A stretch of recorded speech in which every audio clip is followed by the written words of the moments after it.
inspire.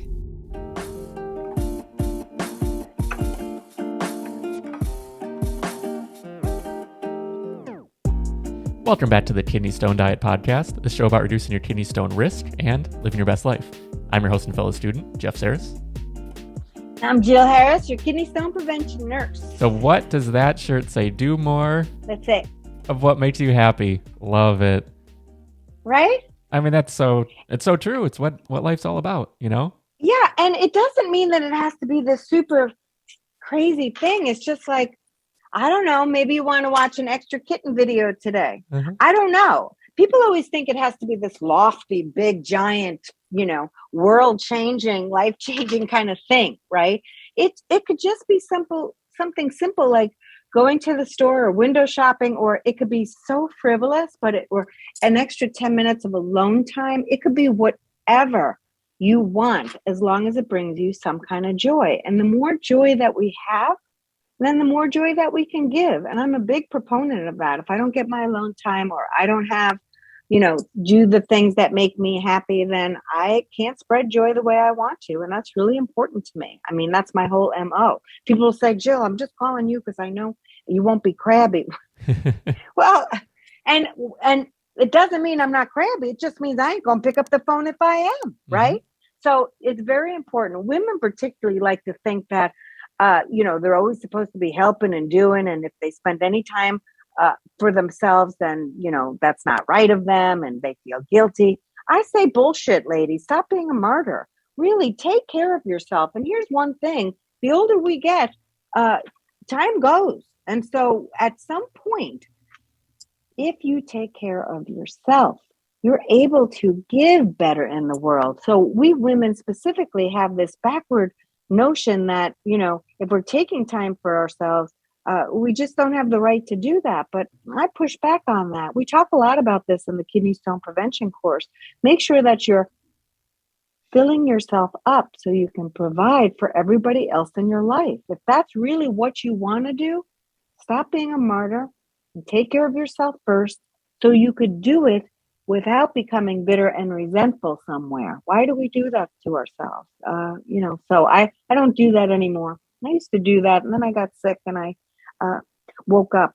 So I make sure I get my time for myself. I won't ever do that again. And sometimes that could be an hour in the morning. I'll wake up extra early, and it could just be, answering it. And it could be by giving, but I'm taking time out to answer Facebook questions or whatever I'm doing. Maybe I'm doing my TikToks at that time now, whatever I'm doing, but it's what I want to do. I have that hour to do whatever I want to do with my cup of coffee, and I have it. So then I can fully show up in the world.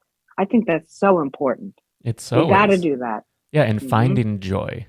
Like, I love that you use the word joy right here. That red book you see there. Yeah. That's called the Book of Joy. So it's by Desmond Tutu and the Dalai Lama. It's with an author, but they have been best friends for years, for decades, or when Desmond Tutu was still around. But they had only met a couple times, spent hours together, but they had this kinship that for years they were trying to reconnect in person. So this book is all about that journey to reconnection between them. Isn't that interesting? And then along with the story, they talk all about joy and their approaches to joy, because happiness is fleeting, but joy can flow through as much of our life as we're capable of having it. So, and finding joy in the small things, and like you said, even just answering emails, like the satisfaction that can come from that when looked at through that lens is so valuable. Look, it is our responsibility to find joy. It is not anybody's responsibility to give it to us or bring it to us, because that's fleeting. It's got to come in all through you. Then you give it out, right? And I'm not saying people can't accept joy. They can. But in order to keep that going, you've got to rustle that up yourself. Typically, we're looking outward for whatever. It starts, you could be saying, who are you, Oprah Winfrey? What the hell? But I'm just telling you, all the stupid things I've learned in life have become so important to me. And finding joy, being healthy, all of the things, that is our own personal responsibility. That is our responsibility. sometimes you have to seek it outward just because you need to learn how to do it for yourself. And that's where I can be helpful to people. But overall, it's hard to do that for yourself because you feel you don't deserve it, or maybe you're around the wrong people, that the environment's not filled with pieces of joy that you can pick up. But it's not, I don't mean to be glib about it and it's like, everyone go get some joy. It's hard. Oh, yeah. It's hard. You have to be reflective. You have to think about the ways in which you can bring it to your life and whether you find it valuable. Maybe you tried something that didn't work. You try something else. It's a whole thing. But once you learn how to do it for yourself, it's wonderful. And then you can give it to other people. That's a wonderful feeling. It really is. Yeah, absolutely. Well, I think that's a perfect spot to dive into our question. And all right, let's go. If you have a question, the number again is 773-789-8763. But yeah, we have a question from, looks like Jose. Jose. Hey, what's going on? I'm Jose here in Los Angeles, California. Wondering how one can bulk up on the kidney stone diet. I'm trying to pack on muscle, and it seems difficult because the typical things which one can use, like peanut butter, high oxalate, and then there's also chocolate, but also high oxalate, and then we have meat, which is an animal protein, but supposedly having too much animal protein is bad for you. You can only drink so much olive oil, although that's high calorie. And I'm just trying to figure out what else, because something that's high in sugar, like vanilla ice cream, which is also good to add to a protein shake, supposedly, that's a lot of sugar. And so I'm trying to figure out what healthy things I can eat a lot of, mass quantities of, to bulk up and pack on muscle. So far, the only thing I can seem to find is bananas. Okay. Well, Jose's not going to like what I have to say. And I think anybody that does some bodybuilding may not like what I have to say. But I have people in the industry that agree with me. Now, ask yourself, bulking up. He's talking about food. He wants to gain some muscle. He's also talking about very high calorie foods that he wants to bulk up with. So with fat, those are fatty foods, the ice cream, the peanut butter. Yes, they'll add some calories, but I don't know about so much muscle. And there's a lot of research that says we really don't need to bulk up to get muscle. So you'll see a lot of people in the bodybuilding world, they're going through a bulk phase, bulk. And then a show's coming and now they got to get lean. So they bulked up for what? They grew a little bit of muscle and a hell of a lot of fat. And now they've got to ripped for their show. So I don't agree with that. I'm not somebody who agrees with bulking when the ultimate goal is to build muscle. So there's two different things. You don't have to gain fat to get muscle. Okay. A lot that is kind of going to the wayside now, this whole bulk up phase, just to then get lean. I don't think it makes much sense. Then once you start trying to get lean, you bulk up, make some muscle, more so fat though, and then you're trying to get lean again, and then you lose muscle. So what are we doing here? So here's what I think. In order to grow muscle, you do need protein, up to 1 gram of protein per pound. How are you going to get it? You can also get it through vegetables. I don't think anybody should be eating the same food over and over again. The reason I have bodybuilders in my practice is because they eat a jar of peanut butter every day. You don't need to do that.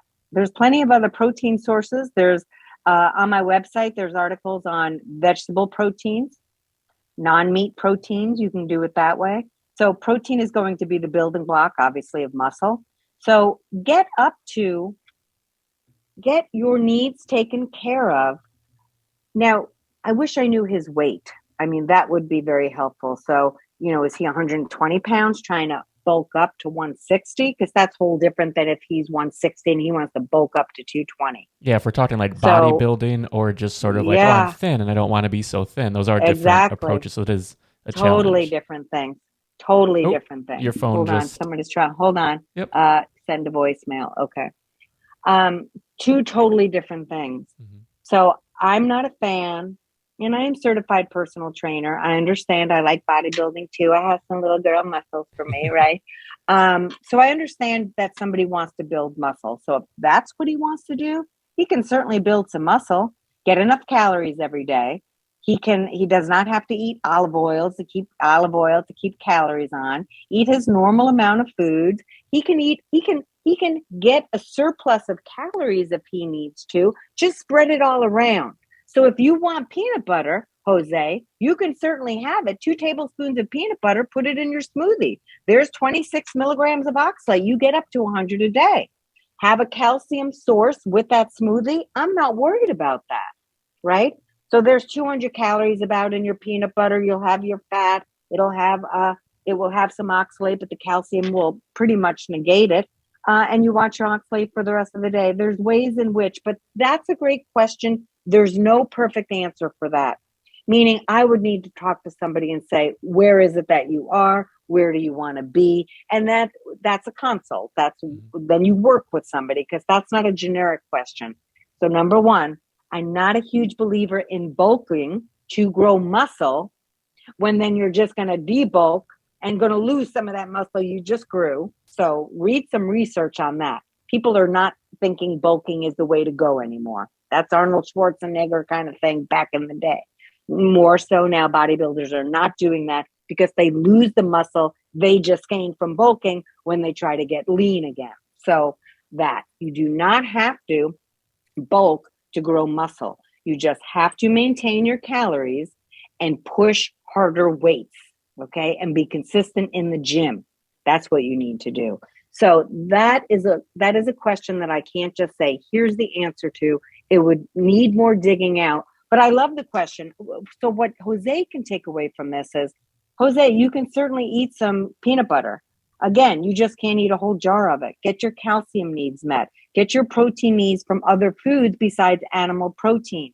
Get what you can from animal protein. You can figure out how much that is for you on my website on how to calculate your meat protein needs at kidneystonediet.com, my blog. But then you can have other protein sources as well. You can have eggs. You can have a protein smoothie. Just pick the lower salt, lower sugar ones, okay? Pair that with milk or a non-dairy calcium source. So there's ways in which to get to keep your protein needs, because bodybuilders will say, well, I'm building muscle. I need more protein. Get it through other sources. And you don't need as much protein as you think to build muscle, because at some point, once you get over like more than a gram per pound per day, more than a gram per pound, you're not building that much more muscle, people. It goes like this. So don't be thinking more is better, even with protein. At some point, you can just grow so much muscle. So I want you to realize that too. Newbie gains are a real thing. If you're new at this, Jose, and you haven't lifted before or done all the things, you'll grow muscle pretty quickly. And then you'll stabilize. Those newbie gains are a great thing. And then you can slowly keep adding muscle throughout your whole life by lifting heavier, being consistent with your workouts, and maintaining your calories. Okay, so that's how you do it. But that would need a consult. It's a great question, though. God knows I love talking about that kind of stuff. Yeah. Yeah, and I wanted to touch on, you said the protein, you hit a certain point, and more protein doesn't mean more muscle. And I just also wanted to just 100%. Touch on, like, really quickly, there is, this is a technical term for like people listening, but whatever, like gluconeogenesis. So you hit a certain point with protein, amino acids, where it turns in actually to carbohydrates. So sometimes, people might be going for like, okay, I'm going lean. I'm going to bulk up and I'm going to stay lean. And then suddenly you're spiking your blood glucose without knowing it, because I'm doing everything right. Like in my head, like have my whey protein, I have this, I have that, but it's like the law of diminishing returns. You can add in some of the protein, you can do these things, but there's always that balance. And like Jill said, moving more weight, like it comes down a lot to the compound exercises and different things that are stimulating your like hormonal response, like stimulating your body in the ways that works best for you. For men, that could be fasting, a fasted workout. You might wake up, instead of starting with like bacon and eggs, maybe you're going to the gym and doing squats and deadlifts, whatever it is that you do, and that might actually spark your system in a way. I don't want to get too much into that, because this isn't really what we're here for, but there's so many things that maybe the focus on more intake of food might not be the exact maybe the exact pin to stick in there. It's a balance of so many things to consider. Yes, and I would say what to jump on what you just said is each person is different. Some people will say, I'm going to tell you right now, Jill, I lift so much heavier and I have so much more energy when I have a meal that consists of carbs an hour before I work out. And other people are like, I am an IFer, intermittent fasting, and I have my most energy, right? I have my coffee and then I go to the gym and I bench my highest, and some people are like, nah. So you've got to figure out what works for you. So everybody's different like that. So, and some people will say, I got to have that smoothie right after my workout. The research shows you don't have to run home and have a piece of turkey and get some protein in. You can wait a couple hours. It's not, so right. There's a level where there is just a diminishing return. I always say this, and kidney stone formers have learned this by overeating almonds and spinach. At some point, stuff goes south. More is not better. And so for building muscle, what you want to do is have a diet that works for you, that will get you to be able to lift more weight and lift it longer, right? Now, and you don't have to be in the gym for 2 hours. I'm just saying, maybe you want to build some muscle. Maybe instead of 3 reps, you're doing 3 sets, you're doing 4 sets. Okay. Maybe instead of 8 to 10 reps, you're doing 10 to 14 reps. I mean, there's many different ways to build muscle. Yeah. Maybe instead of 8 to 10, you're doing 2 to 3 because the weight, it's like there's so many The weight is variables. so heavy. Yeah. Exactly. It doesn't necessarily mean you have to eat more calories, people, to bulk up and then to get that lean body afterwards. So, the whole bulking up, if Jose is too thin, he's thin, he may want to add some weight, but bulking is a very specific term. And I would need to know if he meant it in its truest sense, or he just needed to gain some weight because he's too thin and he's you don't have to gain fat to get muscle. This is the point of this, is what I'm saying. Yeah. You don't need to eat extra calories to get muscle. That's my point. I don't need extra calories and I have good muscles for an old lady. That's my point. I like this question got both of us really excited. It's a fun, because it's a little outside of the norm, the norm for things, but it's like right in our wheelhouses and like sort of where we focus and what we, what makes us come alive beyond the typical topic. So thank you so much, Jose, for calling Wonderful, in. Jose. Thank you. Yeah, and if you have any follow-up questions, actually, feel free to call in. And anyone listening, the number again is 773-789-8763, and we would love to feature you on a future episode. Mm-hmm. So that'll do it for this week. Head over to kidneystonediet.com if you have any other pressing needs, concerns, questions. You want to check out the course, want to check out the meal plans, want to join the email newsletter that goes out every Saturday. So much is there. And we really appreciate every one of you out there and everyone who subscribed to the YouTube channel, clicked the little bell, the thumbs up, the comments. It all means a lot. So thanks again. And we will see you all next time. Thanks for being here, guys. Bye.